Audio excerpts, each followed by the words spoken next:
మీ అందరూ కూడా మన పార్టీ అధ్యక్షులు పవన్ కళ్యాణ్ గారితో వీరమరణంతో పాటు ఆ కుటుంబాలకి ధైర్యం నింపే విధంగా 2 నిమిషాలు మనందరం కూడా గౌరవించి మౌనం పాటిద్దాం.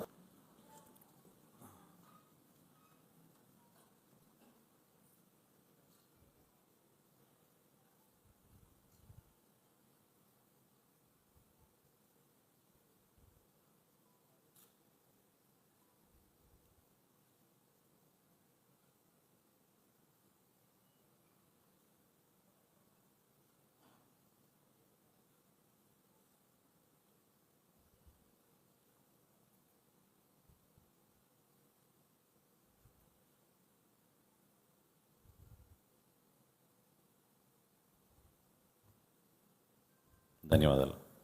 ఈ దుర్ఘటనలో మన జనసేన పార్టీ క్రియాశీలక సభ్యుడు కావలి నుంచి ఎంతో కష్టపడి ఒక మధ్యతరగతి కుటుంబం నుంచి ఇతర దేశాలకి కూడా వెళ్ళి ఉద్యోగాలు చేసుకుని తిరిగి దేశం పైన కుటుంబం పైన ప్రేమతోటి తల్లిదండ్రులను చూసుకోవాలని ఒక నిర్ణయంతో భారతదేశానికి తిరిగి వచ్చిన మన సోమిశెట్టి మధుసూదన్ గారు కూడా ప్రాణాలు కోల్పోయారు.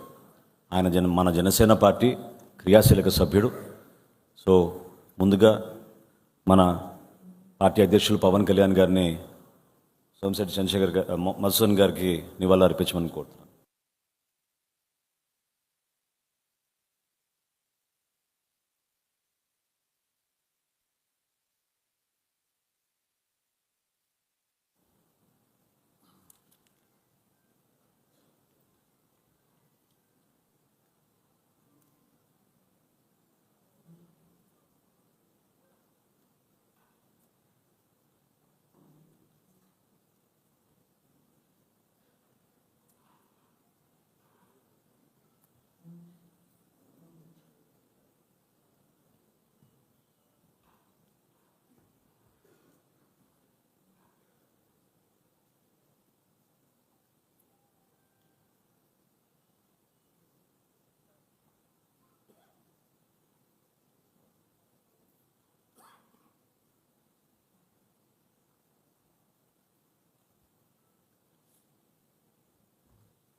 జనసేన పార్టీ క్రియాశీలక సభ్యత్వంలో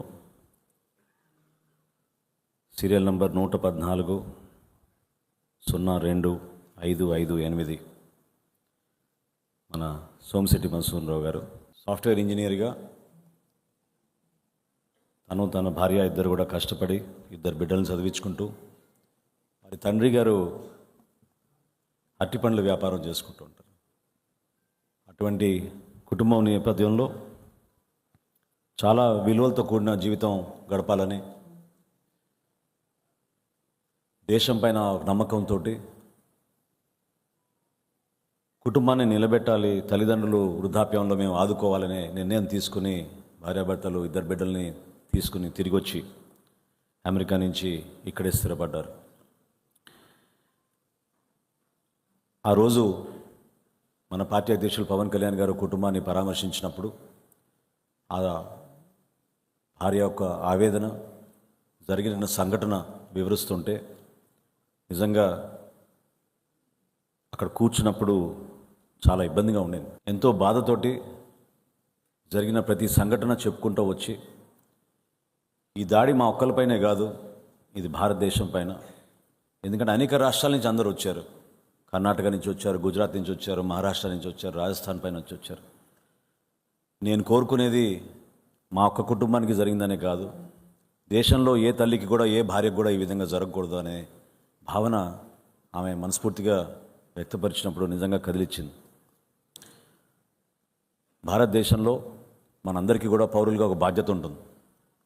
అన్నిటికన్నా ముందుది మన దేశాన్ని మనం గౌరవించాలి, జాతీయతని మనం కాపాడాలి. ఇటువంటి సందర్భాల్లో అందరం కలిసికట్టుగా నిలబడాలి. నాయకత్వాన్ని బలపరిచే విధంగా, నాయకత్వం ఏ నిర్ణయం తీసుకున్నా మీ వెంట ఉంటామనే ఒక అద్భుతమైన సంకేతం పంపించాల్సిన అవసరం ప్రతి ఒక్కరిలోనూ ఉంది. ఎన్డీఏలో మన భాగస్వాములుగా జనసేన పార్టీ ఎప్పుడు కూడా, మన పార్టీ అధ్యక్షులు మనల్ని అందరినీ కూడా ముందు నడిపే అంశం, ముందు మన దేశం గురించి ఆలోచిద్దాం.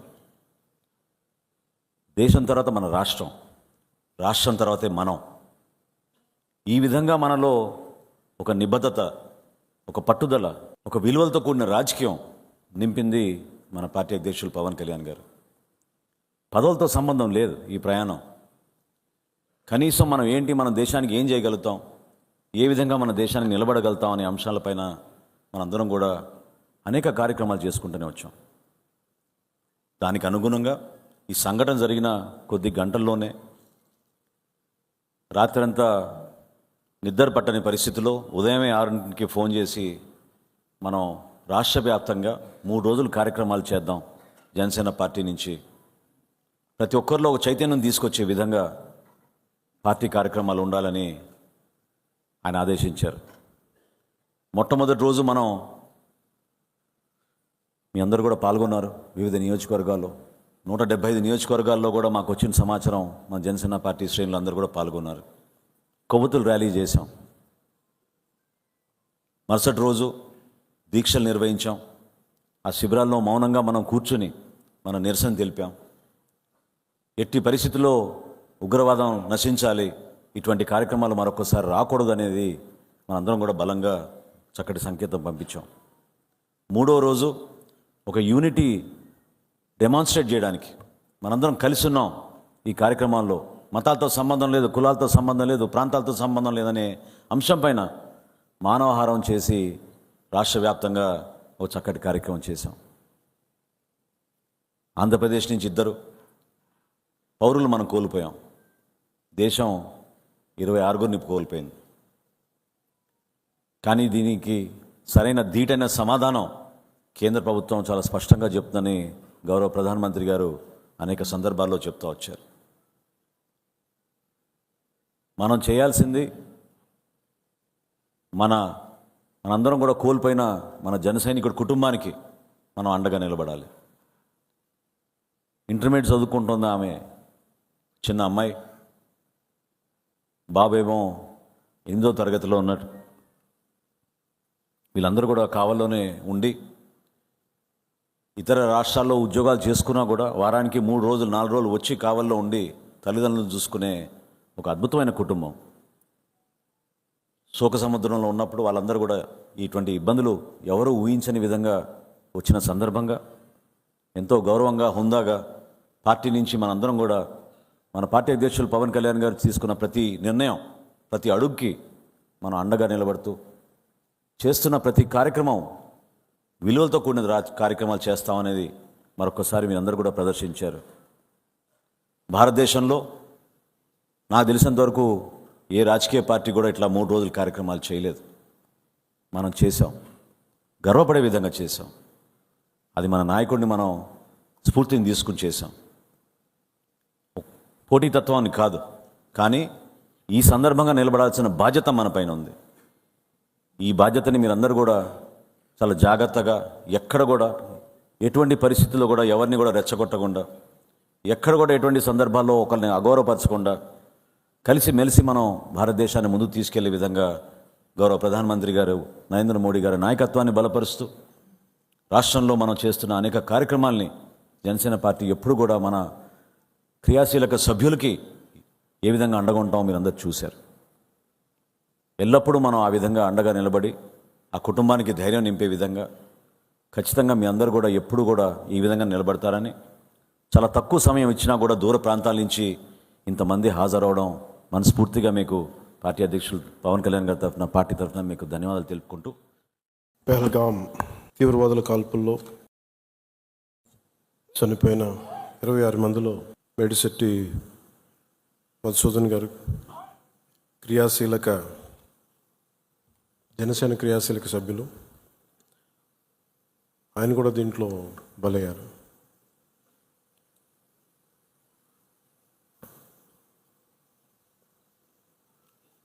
కశ్మీర్లో సరిహద్దుల్లో తూటాలు పేలితే, ఉగ్రవాదుల తూటాలు పేలితే దాని ప్రకంపనలు భారతదేశం అంతా ఎలా పాకిందో మనందరం చూస్తున్నాం. అది మన పార్టీ, మన జన సైనికుని కూడా చంపేస్తున్నది ఆ ఉగ్రవాదం. ముఖ్యంగా కశ్మీర్ అండ్ మెయిన్ మనం ఆయన కుటుంబాన్ని పరామర్శకెళ్ళినప్పుడు వారి సతీమణి మాట్లాడింది, వాడి పిల్లలు ఎంత ఘాతుకంగా చంపారంటే, ఎంత క్రూరంగా చంపారంటే, ఐడి కార్డ్స్ తీసుకొని నువ్వు హిందువా కాదా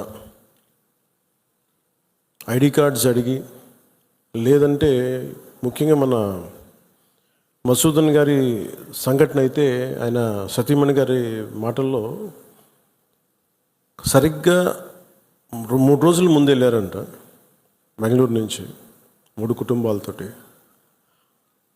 వెళ్తే నేను అన్ని రోజులు మామూలుగా మోడర్న్ డ్రెస్సులు వేసుకున్నాను, కానీ ఎందుకు ఆ రోజు మధుసూదన్ అంటే ఆయన అడిగారంట, డ్రెస్ వేసుకుంటే మోడర్న్ డ్రెస్ వేసుకుని బొట్టు పెట్టుకోకూడదా అని. అంటే ఆ సంఘటనకి ముందు సరిగ్గా ఒక అరగంట ముందు బొట్టు పెట్టుకున్నారంట. ఆవిడ చెప్తుంది ఏంటంటే, బొట్టు పెట్టుకున్న తర్వాత నేను కాదని కూడా అబద్ధం కూడా చెప్పలేం కదా తప్పించుకోవడాకన్నా, అలా దొరికిపోయాం మేము. ముందు అరుపులు వినిపించినాయి, తుపాకీ శబ్దాలు వినిపించినాయి, కింద పడుకున్నాం, నా చేయి కూడా పట్టుకున్నాడు, పిల్లలు కొంచెం దూరంగా ఉన్నారు. ఇదంతా కుటుంబం దాదాపు అలాగే ఆ గ్రౌండ్లో దాదాపు ఆ ఏరియాలో 400 నుంచి 500 మంది ఉండిపోయారు టూరిస్టులు. మసూదన్ గారు ఆయన సతీమణి చేయనే పట్టుకొని, ఏమవుతుంది మనకేమవుతుంది, నువ్వు చూడకంటే ఆ బూట్ల చప్పుళ్ళు చాలా తాయితీగా వచ్చి, అంటే ఎందుకు మాట్లాడుతున్నానంటే ఎంత కోల్డ్ బ్లడెడ్తో చంపారంటే మనం ఊహించుకోలేం. అంటే షికారుకు వచ్చినట్టుగా వచ్చి వేటాడి వెళ్ళిపోయారు మనుషుల్ని.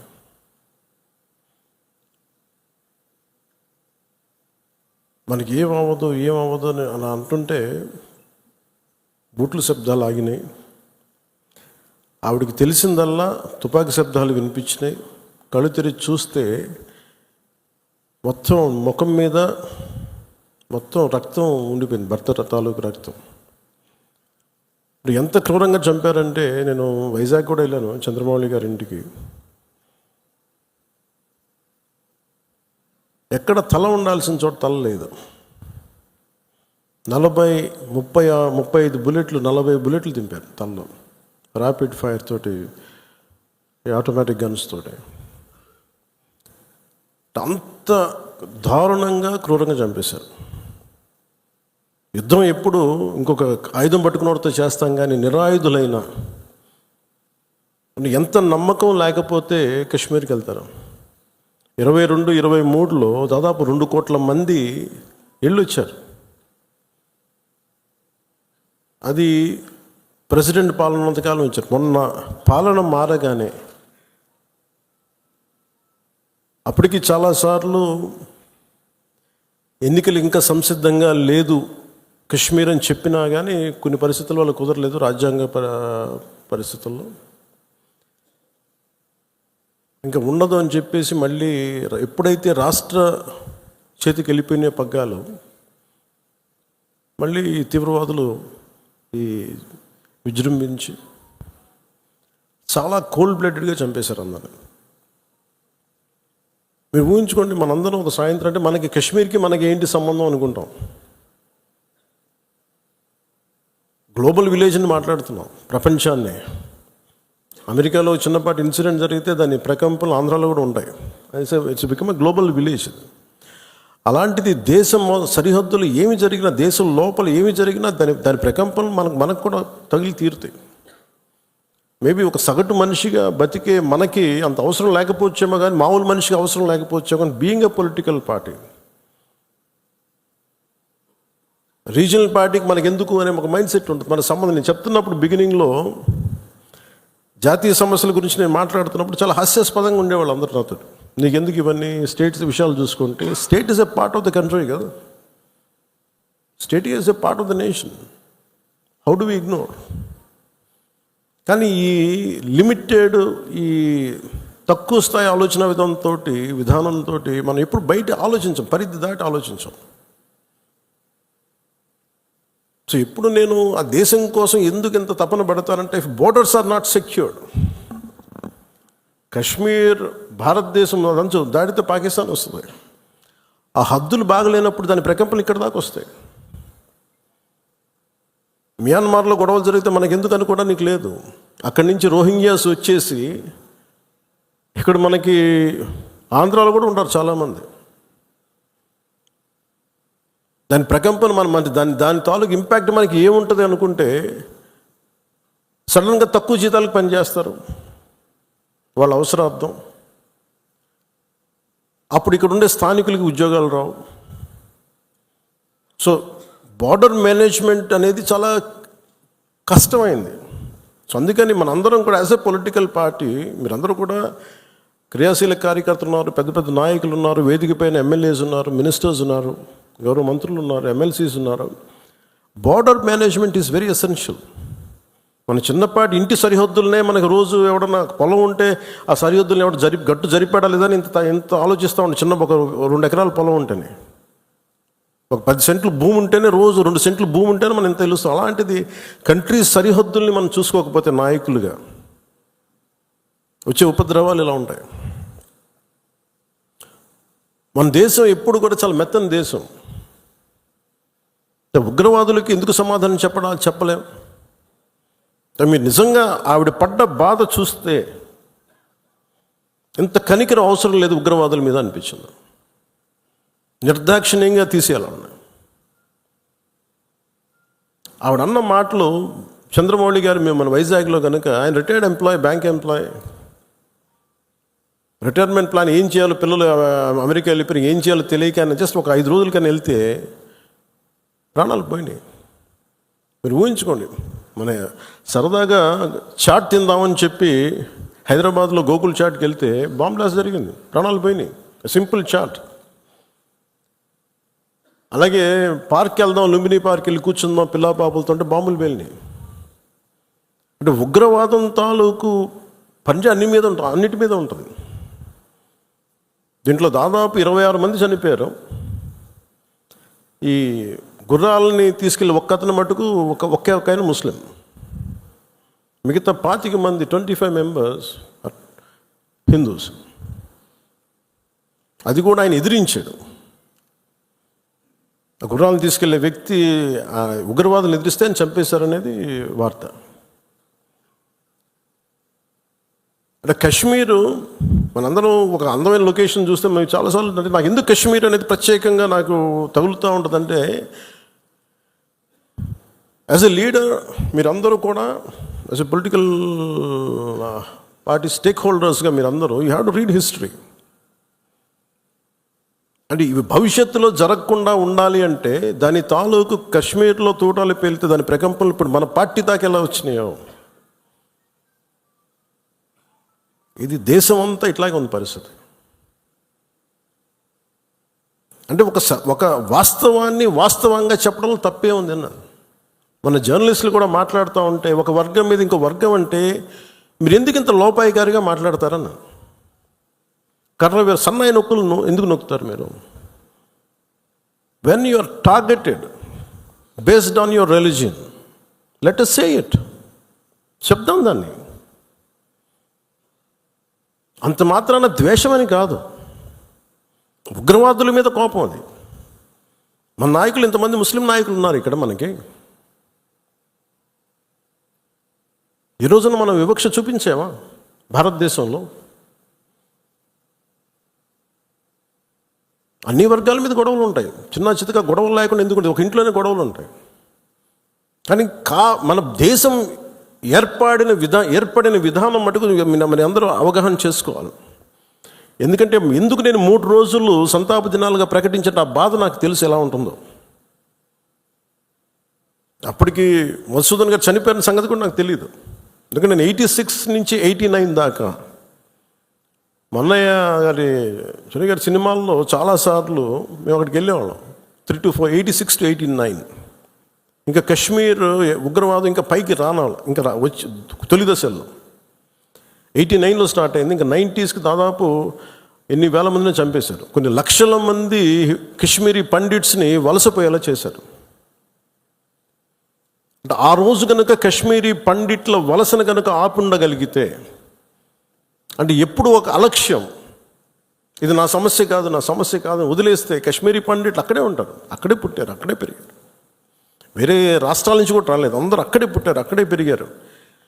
లక్షలాది మంది కశ్మీరీ పండిట్స్ వలసలు వెళ్ళిపోయారు. నాకు పర్సనల్ ఎక్స్పీరియన్స్ ఏంటంటే 86, 89లో మేము షూటింగ్ల కోసం నేను కొంత ప్రొడక్షన్లో నేను పనిచేశాను. కొంచెం ఏదైనా కావాలంటే అవసరాలుగా మార్కెట్కి వెళ్ళేవాడిని. శ్రీనగర్ మార్కెట్కి వెళ్తే ఫస్ట్ ఇయర్ బాగానే ఉంది, కానీ 86లో 87, 88కి చాలా ఇబ్బంది అయిపోయింది. ఇంకా 89 దగ్గరికి వచ్చేటప్పటికి షూటింగ్ జరుగుతుంటేనే గొడవలు అయిపోయాయి. 1-2 రోజులు త్వరగా ముగించుకొని వచ్చేస్తుంటే అప్పుడున్న కశ్మీరీ పండిట్ ఒక అతను చెప్పాడు, ఇంక మీరు రాలేరు ఇక్కడికి అన్నాడు. ఎందుకంటే మా మొహల్లాల్లో, మా ఏరియాల్లో చాలా ఇబ్బందులు అయిపోతున్నాయి, మాకు ఇబ్బంది వచ్చేసరికి మీరు రాలేరు కళ్యాణ్ మీరు అని చెప్పాడు. అంటే ఆ రోజు నుంచి ఈ రోజు దాకా కశ్మీర్ ఎప్పుడు ఒక మండుతున్న సమస్య. మీరు as a party you make very stable. This is Janasena decision, all of our decision. అది Kashmir is an integral part of India that can not be denied. అది మీరు చాలా బలంగా మీరు మాట్లాడాలి. Kashmir is an integral part of India, it will be an integral part of India for ever. ఎందుకంటే ఎందుకు మాట్లాడుతున్నానంటే కశ్మీర్ పేరు కశ్యప మహర్షి మీద వచ్చింది. అమర్నాథ్ టెంపుల్ కానీ, ఇక్కడి నుంచి కేరళ నుంచి కశ్మీర్కి శంకరాచార్య మఠం కానీ, తర్వాత మతాలు మారుండొచ్చేమో ప్రజలు, కానీ అందుకని మీరు దీన్ని చాలా బలంగా నమ్మాలి. యాజ్ ఒక చిన్న గొడవ జరిగినప్పుడు అది మనకెందుకని అనుకోకండి. అందుకని దిస్ ఈజ్ జనసేన స్టాండ్. ఇది నేను బలంగా నమ్ముతాం, బలంగా ఆచరిస్తాం. భవిష్యత్తులో ఇలాంటి సంఘటనలు జరగకుండా ఉండాలి. మనం ఇవ్వగలిగేది ఏంటంటే ఒక నాయకుడికి దేశాన్ని, ఒక చిన్నపాటి ఇంటిని నడపాలంటేనే కష్టం. ఇన్ని రాష్ట్రాలు, ఇన్ని విభిన్నమైన సంస్కృతులు, ఇన్ని భాషలు, ఇన్ని పొలిటికల్ పార్టీస్, వీటన్నిటి మధ్య వైరుధ్యాల మధ్యలో ఒక ఏకాభిప్రాయంతో ఒక దేశాన్ని నడపాలి ఒక ప్రధానమంత్రికి అంటే ఎంత కష్టమైన పరిస్థితి అది. అలాంటి వ్యక్తులకి మనం ఇవ్వగలిగేది చిన్నపాటి ఊతం అంతే, చిన్నపాటి ఆసరా. ఎక్స్ట్రా గొడవలు క్రియేట్ చేయకుండా కొంచెం బాధ్యతగా మాట్లాడటం, అవసరమైన చోట భుజం కాయటం. As part of NDA this is our responsibility. ఎందుకు నేను దీన్ని ఫస్ట్ టైం, నేను ఇప్పుడు దాకా మాట్లాడిన విధానంలో కొంచెం సాఫ్ట్గా ఫస్ట్ టైం నేను ఎందుకు హిందూ, టార్గెటెడ్ హిందూ, మిగతా వాళ్ళు ఇబ్బంది పడుతూ ఉన్నారు మాట్లాడటానికి. ఉగ్రవాదులు టార్గెట్ చేసి హిందువులను చంపారు, ఇది సత్యం అంతే. వాళ్ళు అన్న మాట నాతో ఏంటంటే, మధుసూదన్ గారి భార్య, ఇఫ్ ఆమె ముస్లిం నన్ను స్పేర్ చేసేవాళ్ళు సార్. నన్ను మేము చేసింది పాపం, బీయింగ్ ఏ హిందూ పుట్టడమా మేము చేసింది? కనీసం మా చేతుల్లో ఆయుధాలు కూడా లేవే, మేము సైనికులం కూడా కాదే, మేము బిడ్డలిద్దరు అక్కడే ఉన్నారు.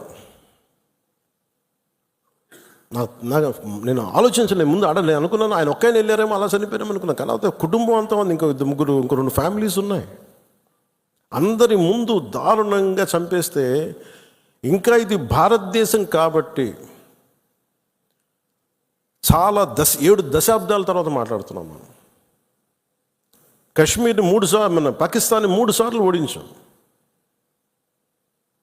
సహనం ఎక్కువైపోయింది మన దేశానికి. ఎందుకంటే మనుషులే సహనం ఎక్కువ మనకి. ఏదైనా అతి చేస్తే మంచిది కాదు, అతి సహనం కూడా మంచిది కాదు, మితిమీరిన మంచితనం కూడా మంచిది కాదు. ఇష్టారాజ్యంగా వచ్చి కాల్ చేసి వెళ్ళిపోతాం అంటే మనం ఎందుకు కామ్గా ఉండాలి? మన జన సైనికుడు చనిపోయిన మన జన సైనికుడు మనలో ఎవరైనా కావచ్చు, అది నేను కావచ్చు, మీరు కావచ్చు, ఎవరైనా కావచ్చు. అది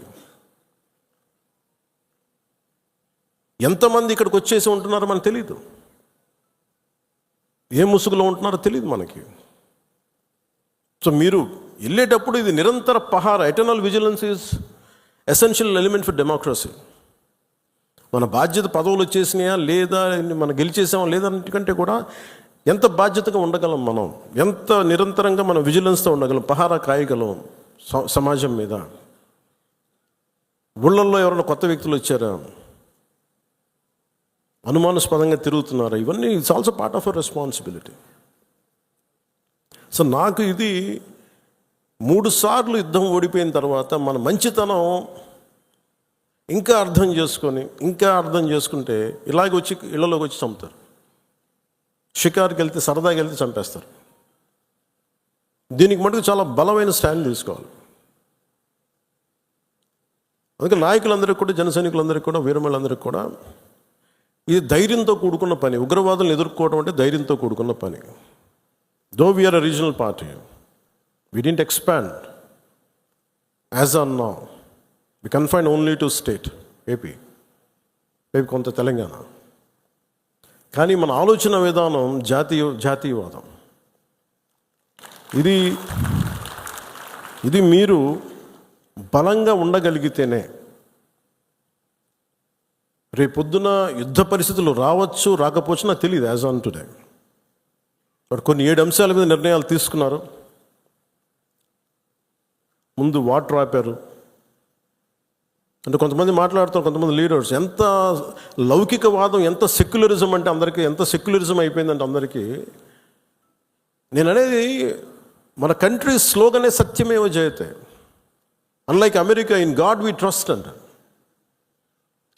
3 కోట్ల దేవతలు ఉన్న దేశాలలో మన సత్యాన్ని నమ్ముతాం, కానీ మన అమెరికాలాగా ఇన్ గాడ్ వీ ట్రస్ట్ ఒక దేవుడిని పెట్టలేదు మన దేశంలో.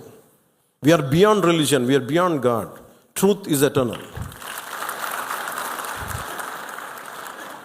సత్యం అంటే ఏంటి? ఒక తప్పుని తప్పుగా చెప్పడం, ఒప్పుని ఒప్పుగా చెప్పడం. If I make a mistake, I'll say admitted it's a mistake. Constant కరెక్షన్లో ఉండాలి. ఎటర్నల్ ట్రూత్ అది. అలా కాకుండా ఇంత 26 మంది చనిపోతే మత ప్రాతిపాదికన చంపినా కానీ మన సెక్యులర్ వాదులు, సో కాల్డ్ సూడో సెక్యులరిస్ట్, వాళ్ళు ఏం మాట్లాడుతున్నారు? మతం అడిగి చంపలేదంటారు. చనిపోయిన మధుసూదన్ గారి భార్య, అందరూ వాళ్ళు అబద్ధాలు చెప్తారు. వాళ్ళు పాకిస్తాన్ని ప్రేమిస్తా అంటారు. వీళ్ళందరూ ఇక్కడ భారతదేశంలో కూర్చొని మీరు పాకిస్తాన్ని ప్రేమిస్తుంటారు. మొన్న కొంతమంది నాయకులు డిబేట్లో మాట్లాడుతుంటే చూస్తున్నాను. మీరు పాకిస్తాన్ అంత ప్రేమిస్తే దయచేసి పాకిస్తాన్కి వెళ్ళిపోండి, ఇక్కడ ఎందుకు? పాకిస్తాన్ మీద మీకు అంత ప్రేమే ఉంటే ఇది మాట్లాడుతుంది. పోనీ ఏదైనా వీళ్ళందరూ కూర్చొని కాంగ్రెస్ నాయకులు వీళ్ళందరూ, కొంతమంది ఎమ్మెల్సీలు కూడా ఉన్నట్టుగా అనిపించింది నాకు చూస్తుంటే. ముఖ్యంగా సౌత్ నుంచి ఉన్నారు కొంతమంది సీనియర్ కాంగ్రెస్ నాయకులేం. కాంగ్రెస్లోనే విభేదం ఉంది.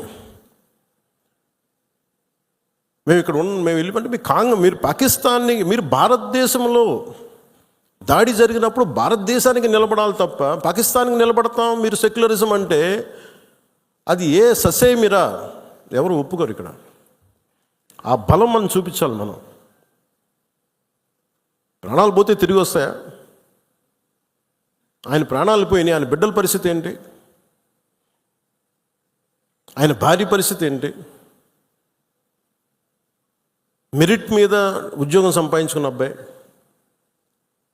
ఒకటే కంపెనీలో నిలబడి ఆ మెరిటోరియస్గా ఎదిగినవాడు, ఒకటే మాట ఆయన మా మిస్సెస్ మాట్లాడుతూ ఉన్నారు. మాకు ఏం ఆశలు లేవు సార్, మేము సింపుల్ ఒక చిన్న మిడిల్ క్లాస్ ఫ్యామిలీ.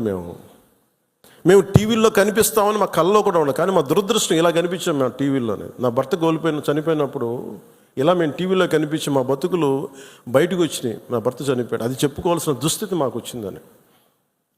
వెళ్ళినప్పుడు బిగినింగ్లో ఆవిడ నన్ను ఎంత ఒకలాగా ఒక నిష్ఠూరంగా మాట్లాడారంటే బాధపడుతున్నారు. మిమ్మల్ని అనకూడదని మళ్ళీ అన్నారు. మీరందరూ ఇస్తేనే కదా నమ్మకం, ఇది మోదీ గారి ప్రభుత్వం, ఎన్డీఏ ప్రభుత్వాన్ని కదా మేము భరోసాతో కదా మేము వెళ్ళింది. మేము కాశ్మీరు ఇన్ని కోట్ల మంది వెళ్ళారని మీరు అందరూ చెప్తేనే కదా మేము వెళ్ళాం కాశ్మీరు. మమ్మల్ని ఇలా పెట్టేశారు ఏంటనేది ఆవిడ మాట్లాడుతుంటే నాలో మొత్తం భారతదేశ ప్రభుత్వాన్ని చూశారు ఆవిడ. నన్ను ఆ తిట్లు నేను తీసుకున్నాను. ఆవిడ సారీ చెప్తున్నారు కానీ నాకు అర్థం లేదమ్మా, మీరు ఎంత తిట్టాలో తిట్టను, ఏం పర్లేదన్నాను. మీ కోపం ఎవడో ఒకరి మీద చూపించాలి, మీరు కోపం మా మీద చూపించను పర్లేదన్నా అని. ఇంత దారుణంగా ఉంటుంది. నేను అనేది ఏంటంటే మనం నువ్వు ఏదైనా సరే మత ప్రాతిపాదికన చంపటం ఇది మటుకు అస్సలు ఏమాత్రం సహించలేను. అంటే ఎందుకు భారతదేశం చాలా బలమైనది, భారతదేశం మన సెక్యులరిజం చెప్పుకోకర్లా, సెక్యులర్ అనే పదం మనం యాడ్ చేయక్కర్లా. సెక్యులర్ పదం అని యాడ్ చేయకముందు 70s వీఆర్ సెక్యులర్. సెక్యులరిజం అంటే అపీస్మెంట్ కాదు, అది వైట్ వాష్లు చేయకండి తప్పులు చేస్తే. సర్ తన్సే జుదా అని చెప్పి అంటే అట్లాగే తుపాకులతో సర్ తన్సే జుదా చేశారు వాళ్ళు ఉగ్రవాదులు. తల లేదు, పట్టుకుందాం ఆకరణ ఇలా అంటే తల లేదు అక్కడ. మీరు ఊహించుకోగలరు అది. ఈ మాట్లాడే తల లేదు. ఇంత క్రూరంగా చంపేశారు. ఎంత సహనం చూపిస్తాం? తప్పు జరిగినప్పుడు తప్పని చెప్తాం. పాకిస్తాన్కి మనకి ఏంటి తేడా? జిన్నా విడిపోయినప్పుడు మేము పాకిస్తాన్లో అందరినీ సమానంగా ఆదరిస్తామని చెప్పారు. హిందువులు ఎల్లక్కర్లేదు, ఆదరిస్తామని చెప్పారు.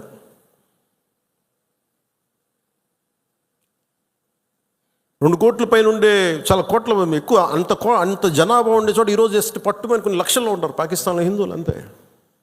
బట్ వేరస్ మన దేశంలో పాకిస్తాన్లో ఎంత జనాభా ఉందో ముస్లిం జనాభా అంత జనాభా ఇక్కడ ఉంది. That's what India is. అంటే మనం నిజంగా ఈ సోకాల్డ్ సూడో సెక్యులర్ వాదులు చెప్పిన విధానంగానే అయితే నిజంగా అసలు ఇంతమంది ముస్లిం పాపులేషన్ ఉంటుందా? ఇంత వివక్ష చూపించే దేశం అయితే, హిందువులే నిజంగా వివక్ష చూపించే దేశమే అయితే ఇన్ని లక్షల మంది ఉండగలరా? అసలు ఇన్ని కోట్లాది మంది జనం ఉండగలరా? పాకిస్తాన్లో ఎంత ముస్లిం జనాభా ఉందో భారతదేశం అంతే ముస్లిం జనాభా ఉందో. దాదాపు అంత వివక్ష హిందువులకి ఎందుకు ఉంటుంది? హిందూస్ అక్కడెక్కడ కొంతమంది నాయకులు ఉన్నారేమో మనకు తెలీదు. సంఘటనలు జరుగుతూ ఉంటాయి. మొన్నటికి మొన్న బంగ్లాదేశ్లో హిందువుల మీద దాడులు జరుగుతూ ఉన్నారు, విగ్రహాలు కాల్చేస్తూ ఉన్నారు, దుర్గాదేవి ఆలయాలు కాల్చేస్తూ ఉన్నారు. నేను మాట్లాడుతున్నప్పుడు మనకెందుకు సార్ అంటారు, అక్కడి నుంచి శరణార్థులు వచ్చేస్తారు, అప్పుడు ఇక్కడికే వస్తారు. దేశం మొత్తం అప్పుడు మన స్థానికులకు ఉద్యోగాలు పోతాయి, అప్పుడు మీకు ఓకేనా అన్న. ఆ దేశం బాగుంటేనే మనం ఇక్కడ ఉద్యోగాలు మన వాళ్ళకి ఇవ్వగలం. రెండు రాష్ట్రాల మధ్య కూడా తెలంగాణ కానీ ఆంధ్ర కానీ ఇక్కడి నుంచి మీరు వచ్చేస్తే మా ఉద్యోగాలు పోతున్నాయనే కదా సెపరేట్ స్టేట్ అయింది. అలాంటిది ఎక్కడ నుంచో శరణార్థులు వాళ్ళ యుద్ధ పరిస్థితులు వాళ్ళ వాతావరణ పరిస్థితులు బాగలేక మనకు వచ్చేస్తే అది మనకు అదనపు భారం, అది దేశానికి కూడా. అంతేగాని దీంట్లో మన దీంట్లో వివక్ష ఏమి ఉండదు. It's a practicality. Why this country can't afford too much of migration. Already ఇన్ని కోట్ల మంది జనాభా, వీళ్ళకి ఉద్యోగ అవకాశాలు, వీళ్ళకి ఉపాధి అవకాశాలు, వీళ్ళకి విద్యా అవకాశాలు, వీళ్ళకి గృహ అవసరాలు ఇవ్వడమే కష్టం, తప్పన పడాలి. అలాంటిది ఇంకా అదనంగా ఎక్కడి నుంచో వచ్చేసి వేరే దేశాల నుంచి ఎక్కడ తీసుకుంటాం? అది ప్రపంచం అంతా ఇదే సమస్య ఉంది. సో అలాంటి సమయంలో ఇది మనందరి బాధ్యత. ఇది నేషన్ సంబంధించిన సమస్యలు, మన సమస్యలు కూడా. మనం ఎక్కడో కావల్లో కూర్చున్నాం, లేదంటే నెల్లూరులో కూర్చున్నాం, సూలూరుపేటలో కూర్చున్నాం, బిట్రగుంటలో కూర్చున్నాం, లేదంటే ఎక్కడ కూర్చొని మారుమూల గోదావరి జిల్లాలో కూర్చొని కుదరదు. దీని ఇంపాక్ట్ మొత్తం మీద ఉంటుంది. ఇది మనందరి బాధ్యత. ఇది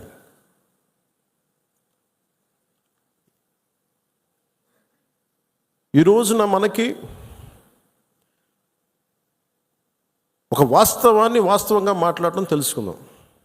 నేను చాలాసార్లు ముస్లిం సమాజానికి కూడా చాలాసార్లు చెప్పాను. నేను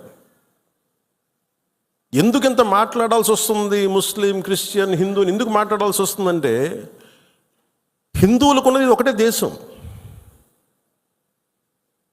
ఇంక వేరే దేశం లేదు. ఇక్కడ కూడా హిందువులను టార్గెట్ చేసి చంపితే ఎక్కడికి పారిపోతారు? అంటే నీకు చంపింది 26 మందిని, కానీ దాని ఇంపాక్ట్ కోట్లాది మంది జనాభా, ఆశేష్ మొత్తం భారతదేశం మొత్తం మీద ఉంది. వెళ్ళి మీ ప్రధానమంత్రికి చెప్పుకో, మీ మోడీకి చెప్పుకో, మీ మోడీకి చెప్పుకో. అది మోదీ గారికి చెప్పడం కాదు, అది చంపేసి నన్ను కూడా చంపేయాలన్నాను మసూదన్ గారి భార్య. వెళ్ళి మేము మా బిడ్డలు కూడా చంపేయండి, మేము మోడీకి చెప్పుకోపో. ఉగ్రతలు ఒకటే చెప్పాలనిపించింది. నువ్వు మోదీని అంటలేదు, ఇక్కడ మా అందరిని అంటున్నావు. ఎందుకంటే ఇలాంటి సమయం, ఎలాంటి క్లిష్టమైన కష్టమైన సమయం కాబట్టి నిత్యం విమర్శించే మోదీ గారిని విమర్శించే నాయకులు కూడా ఈరోజు ఆయనకు మద్దతు తెలుపుతూ ఉన్నారు. దేశం అంత ఏకతాటిపైకి వచ్చింది మొట్టమొదటిసారి. సో ఇలాంటి సమయంలో అంటే నేనేదేంటంటే, ఇర్రెస్పెక్ట్ ఆఫ్ మన డిఫరెన్సెస్ అసైడ్, ఉగ్రవాదం మీద మటుకు, హింస మీద మటుకు, ఇర్రెస్పెక్ట్ ఆఫ్ రిలీజియన్, మనందరం ఒకటే మాట మాట్లాడాలి. దీంట్లో మాట్లాడితే ఓట్లు పోతాయా, దీంట్లో మాట్లాడితే ఓట్లు వస్తాయి, ఇవన్నీ ఆలోచించకండి. Whether you have spoken truth or not, సత్యమేవ జయతే. నువ్వు ఒకటే మాట్లాడాలి, నేను ఓట్లు వస్తాయని నేను రాలా, మార్పు తీసుకురాగలమా లేదా అనేది రాజకీయాల్లోకి వచ్చాం. ఓట్ల కోసం అయితే నా లాంటి ఇంత తపన పడక్కలు, ఇంత కష్టపడక్కలు. చాలా గొప్ప పార్టీలు ఉన్నాయి, అనుభోగిన నాయకులు ఉన్నారు. కానీ ఒక సత్యాన్ని సత్యంగా మాట్లాడడం చాలా శక్తి కావాలి, దానికి ధైర్యం కావాలి. సహజంగా ఇలాంటి సంఘటనలు, ఉగ్రవాదులు జరగగానే అందరూ మనకెందుకు వాళ్ళు మన టార్గెట్ చేస్తారేమో అనుకుంటాను. మన సరిహద్దులకు వెళ్ళలేదు. నేను చెప్పాను, మన అందరూ ఇళ్లలో కూర్చొని జాగ్రత్తగా ఉండి ఎవ్వరికి ఒక మాట అనుకున్నా ఉంటే మన ప్రాణాలు రక్షణతో ఉంటాయి అనుకుంటున్నారా? మన చనిపోయిన మధుసూదన్ గారిని చూడండి, ఆయన ఎవరికి హాని చేశాడు? ఎవరిని పల్లెత్తి మాట అనలా. కుటుంబాన్ని తీసుకెళ్ళి కాశ్మీర్ వెళ్తే ఎక్కడ కాల్ చేశారు. Targeted as a Hindu. ఇది ఎక్కడో కూర్చోబెట్టి మత సామరస్యం చాలా చాలా అవసరం ఈ దేశానికి. చాలామంది మత కలహాలు క్రియేట్ చేయాలనుకున్నా కానీ కొంతమంది చేస్తుంటారు. దాన్ని మీరు అడ్డుకోవాలి. మీ కళ్ళ ముందు ఒక సంఘటన జరుగుతున్నప్పుడు మీరు అడ్డుకోండి. అది ఎవరైనా సరే, ఒక హిందూ కావచ్చు, ముస్లిం కావచ్చు, ఏమది తప్పు అంటే తప్పని చెప్పండి. మీరు ఆ ధైర్యం కావాలి మీ అందరికీ. ఎందుకంటే ఆ ధైర్యం లేనప్పుడు అప్పుడు మన పొలిటికల్ పార్టీగా మనం ఉండడం అనవసరం, ఒక పొలిటికల్ పార్టీ మెంబర్గా ఉండటం కూడా అనవసరం. హార్ష్గా చెప్పమని చెప్పట్లా, గట్టిగా తీవ్రంగా చెప్పమని చెప్పట్లా, కానీ ఇబ్బందిగా ఉంది నువ్వు చేసే పని చెప్పాలి. కష్టం తెలియాలి కదా. ఇది మటుకు మనం నిర్ణయించుకోకపోతే మీరు అందరూ అసలు ఓటు వెయ్యను ఏముంటుందని, అసలు నాయకుడు కానోడు కూడా, ఇంట్లో సోఫాలో కూర్చొని కదలని వాడు కూడా, సార్ ఇది సెక్యులరిజం కాదు సార్, ఇలా మాట్లాడకూడదు అంటే ఏంటి? అంటే ముస్లిం కాని వాళ్ళు చచ్చిపోతేనే మాట్లాడాలి సెక్యులరిజం అంటే? హిందువులకు జరిగితే మాట్లాడకూడదా? That can be defined as secularism. ఇది సమస్య మన దేశంలో. అందుకని ఇలాంటి ఈరోజు నాయకులందరికీ, మన జన సైనికులందరికీ కూడా, వీరమహిళలు అందరికీ కూడా నాకు ఒక విన్నపం ఏంటంటే, సెక్యులరిజం అనే పదానికి మీరు ఈ పడికట్టు డెఫినేషన్ మీరు తీసుకోకండి. ఇది మటుకు మీరు చాలా చాలా స్పష్టంగా తీసుకోవాలి. నేను చాలాసార్లు చెప్పాను, ముస్లిం సమాజంలో చాలామంది వచ్చి అడిగినప్పుడు, మీకు ఏదైనా ఇబ్బంది వస్తే మొట్టమొదటి గొంతు ఎత్తేది నేను, మీకు గుర్తుపెట్టుకోండి. కష్టం వచ్చింది ఎందుకంటే ఎందుకంటే నేను ఏం మాట్లాడుతున్నానంటే, సార్ ఇది మనందరం ఇక్కడ మనం పాకిస్తాన్ ఇస్లామిక్ రాజ్యం, అది they announced Pakistan is an Islamic nation. But India is not a, మనం చెప్పుకోవచ్చు కదా, this is a Hindu nation చెప్పొచ్చు కదా. మనం ఎందుకు చెప్పం? మన మూలాల్లో మతం అనేది ఒక విధానం అంతే. అందుకని మనం ఇప్పుడు చెప్పాల్సిన అవసరం లేదు. అంటే ఈ సందర్భంగా ఇది ఏ భాషలో తర్జుమా చేసుకుంటారో తెలియదు, ఇది కశ్మీర్ దాకా వెళ్తుందో ఇంకొకటికి వెళ్తారో తెలియదు, కానీ ఒకటే ఉగ్రవాదులకి ఒకటే సందేశం, ఇది వరకు లాంటి భారతదేశం కాదు, ఇది కొత్త భారతదేశం. అది ఎందుకంటే మేము చాలాసార్లు విసిగిపోయి ఉన్నాం,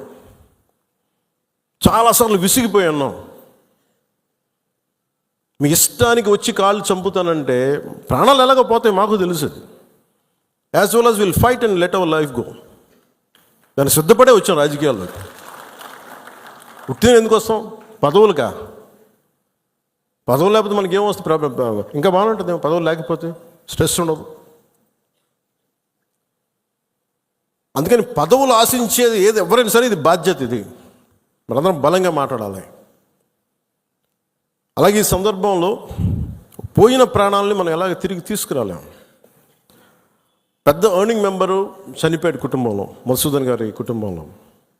సో మనందరి తరపున, మీ అందరి తరపున, పార్టీ తరపు నుంచి ఆయనకి ఒక 50 లక్షల రూపాయలు ఆయన కుటుంబానికి. They should be reminded for the past 3 wars how they had lost, and we have to send the visuals to them. Around 70,000 soldiers, how they were treated with a lot of respect. At the same time, if they try to overboard, every Indian will come to Pakistan. If a need arises, if a need arises that they want to do that kind, they want to spill blood, they want to fill blood there, I think we'll come there. We'll spill our blood for our nation. I think any sensible leader, any leader of a great responsibility, he should not have spoken like that. I think he should be reminded of his past, his country's past. Modi gayab ho gaya, and this is the photograph that they have put out.